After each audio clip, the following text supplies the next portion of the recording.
Hello friends, in today's video we'll be reviewing the fifth part of the series, which turned out to be a very intense and horror movie. So this film was released in 2018 and many people couldn't sleep after watching it. So let's not waste any time and get to the point. Village was called the Cancer Village along the river banks. The cause of cancer was believed to be the soil. Most of this affected newborn babies, leading to the relocation of the entire village. The movie was mostly shot in this village, and it starts by showing a girl named Hale, who is following someone into an old house, calling everyone Papa. There is a group of 12 people observing the highway, which we'll discuss shortly. Upon entering the old house, she is now among them. So this strange voice tells her that no one is her father. And to meet her father, she must peel off her face with the tools in front of her. Hale does this and starts to peel her face off. Then many people gather around and start showing her faces. Suddenly, Hale appears in a dream with black homemade pieces coming out of her mouth. This was all in a dream. Meanwhile, we also meet a character named Ara, who works for Mr. R.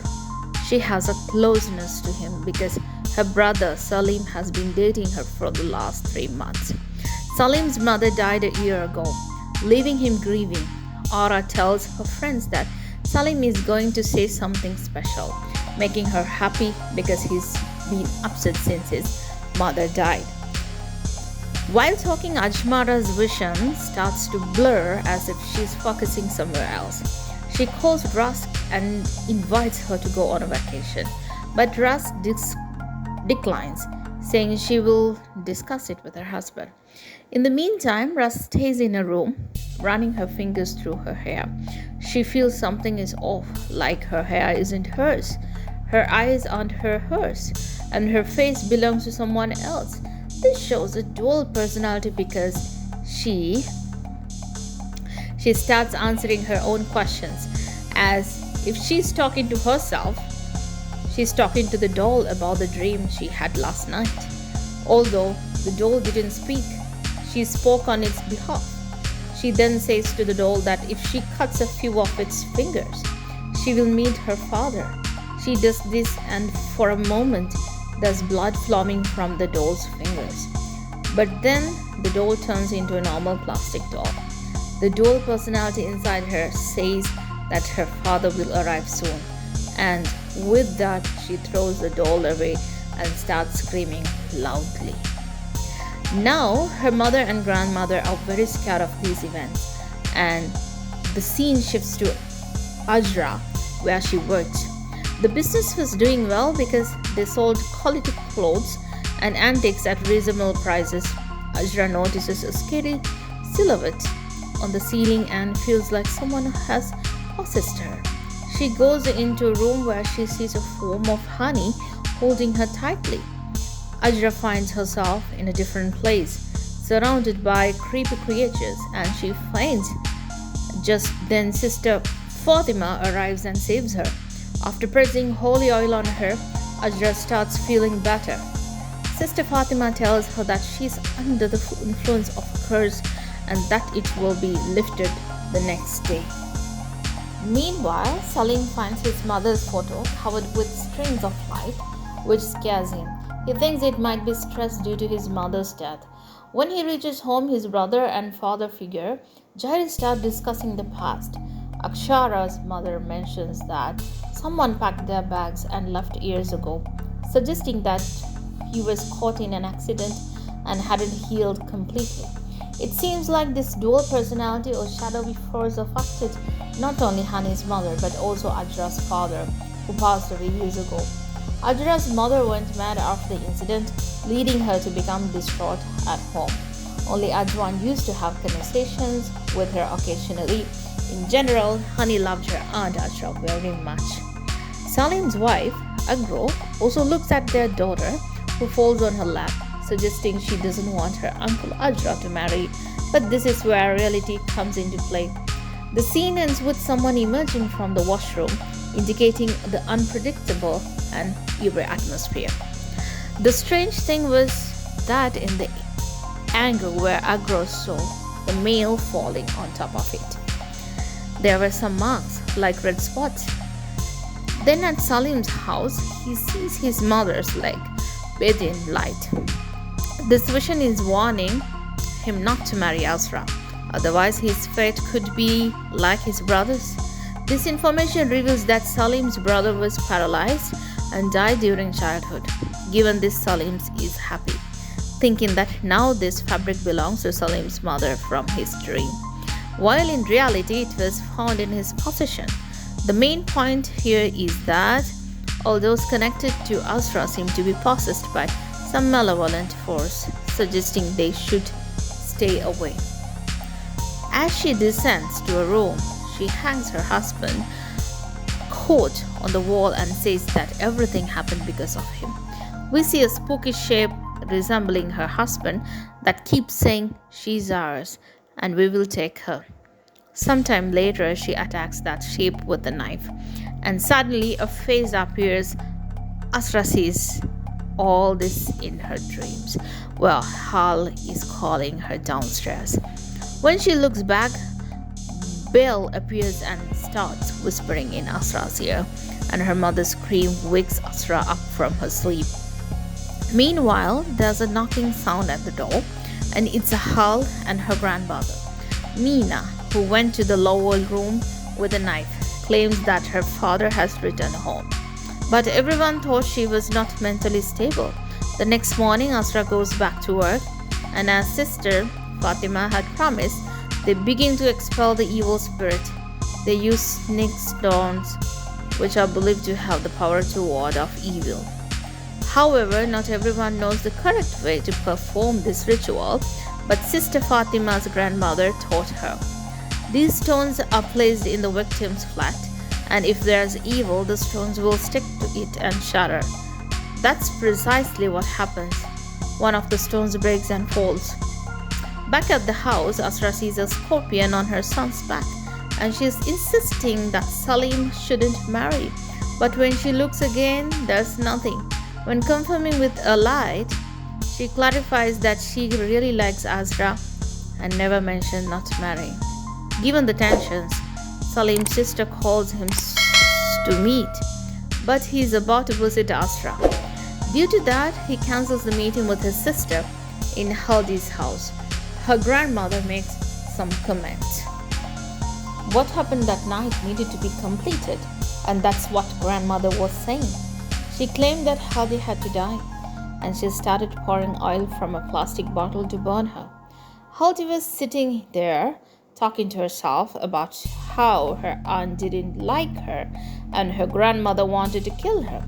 But she didn't believe it. The inner voice in Haldi told her that if she burned the doll, it would prove that her grandmother wanted to kill her. Her grandmother then approached and poured hot oil on her, but she was sitting a little ahead of the intended spot. The dual personality began to manifest as Haldi struggled to comprehend the situation.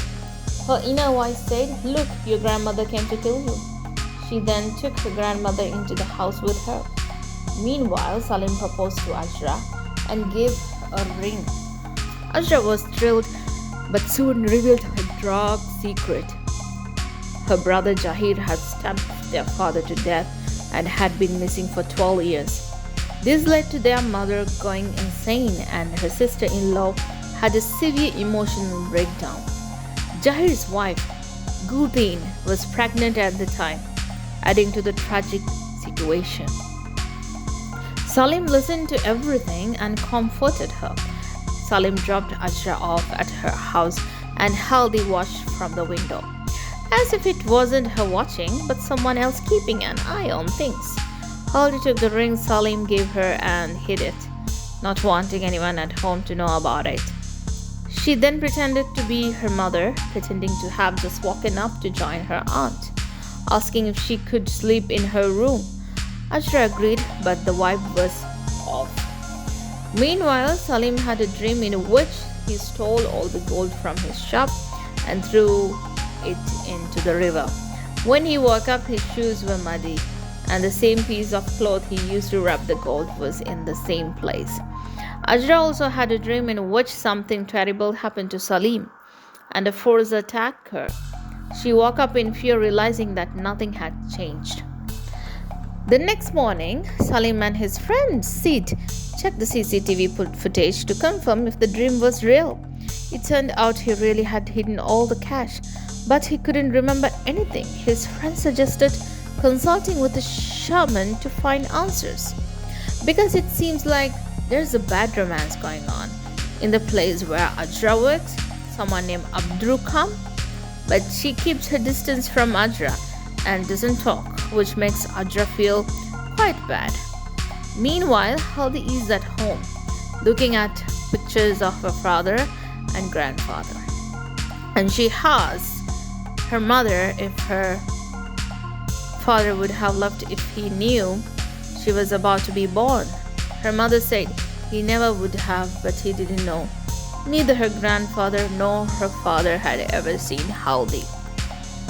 Haldi's mother then leaves the room, and Haldi's inner voice blames her aunt, saying that she doesn't love her and wants to kill her. But Haldi ignores this, insisting her aunt would never do such a thing. Salim takes the fabric to a holy person, where he's told that otherworldly creatures have taken over the conversation. But one name emerges, and it's Ajra. Salim tries to call Haldi, but she refuses to pick up the phone. Secretly, however, Asra speaks to Salim. He invites her to meet the next night, and they both go to sleep. Salim once again has a vision of his mother and her first spy, indicating that he had dumped all the ghee into the toilet. When he goes to check the toilet, he finds gold there. But when he tries to retrieve it, something grabs his hand and starts to hunting him. His mother and her first spy then tell him they want him not to be with Ajra, but he didn't listen. On the other hand, Haldi wakes up and finds her grandmother, father, mother, and grandmother outside. Then suddenly her aunt Ajra is surrounded by her family members, leading her to her old house. There, 4 malevolent forces stand, urging her to go inside and kill her aunt Ajra. In real life, sweat is dripping, and we see Haldi stalking Ajra's head, and suddenly Ajra wakes up from sleep, realizing that something is wrong with Haldi. Haldi appears to be influenced by evil forces, especially after a certain ritual which prevents the spirits from possessing anyone else and keeps them in check.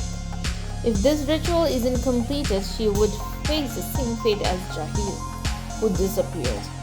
At the shop, Ajra again seemed to be under control of a malevolent entity, and in a moment of clarity, she runs into the mosque to pray and seek help from Allah, who hears her prayers. Meanwhile, Haldi cuts the face of her doll because the inner voice tells her that if she does this, her father will return. As she does this, Jahir returns to the house. However, when Ajra returns, her brother captures her. Here's where the real story begins to unfold. Ajra's father was a practitioner of black magic who had destroyed many lives for money. Despite his dark practices, he loved his son Jahir the most. When Jahir contracted cancer from the cursed soil, Ajra's father made a deal with these entities, promising to sacrifice Ajra in exchange for curing Jahir. The deal worked. The Jahir was healed, but now Ajra had to be sacrificed to fulfill the agreement. If not, the creatures would possess everyone in the house.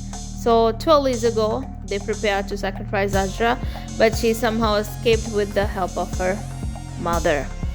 The Jahir had planned the ritual with 4 malevolent spirits surrounding the house. Ajra was tied to a chair as part of the ritual, with one side representing those cured and the other the sacrifice. When Jahir came to kill her, Ajra's mother stopped him, killing him with a knife. Ajra thought it was her brother who killed their father, but in reality it was her mother who killed Jahir. Disrupting the ritual, and the spirits took Jahir away as punishment for not completing the sacrifice. The family moved away from the old house to escape these spirits, but the hauntings continued. Haldi's presence stood out because the creature had controlled her since childhood, waiting for her to grow up. They wanted Ajra sacrificed to fulfill the original deal. The final act would require Haldi to kill her aunt to end this curse, as those connected with Ajra had suffered terrible fates during this deal with the dark forces. The creatures considered Ajra as their asset and restarted the rituals. This time, no one questioned it because the creatures had taken control of everyone. The ritual involved cutting paper, symbolizing that as the paper is cut, the person to be sacrificed would be harmed. Haldi was given the task, but she loved her aunt too much to harm her. Instead of killing her aunt, she decided to sacrifice herself. This act of self-sacrifices spared Ajra, but the rest of the family members were taken to the spirit world. Jahir was never seen again, and Haldi's body was found in the same house. However, if you recall, Ajra had prayed to Allah for Haldi, asking for mercy on the child and granting her place in heaven. It was clear that Haldi's fate was sealed because of the sinful acts committed by the others, and she received the punishment. In the end, Ajra married Salim, and they had a 3-month-old baby named Azan, named after Haldi. The movie ends here. So friends, if you enjoy the video, let us know in the comments, and don't forget to subscribe if you're new to the channel. I'll see you in the next video.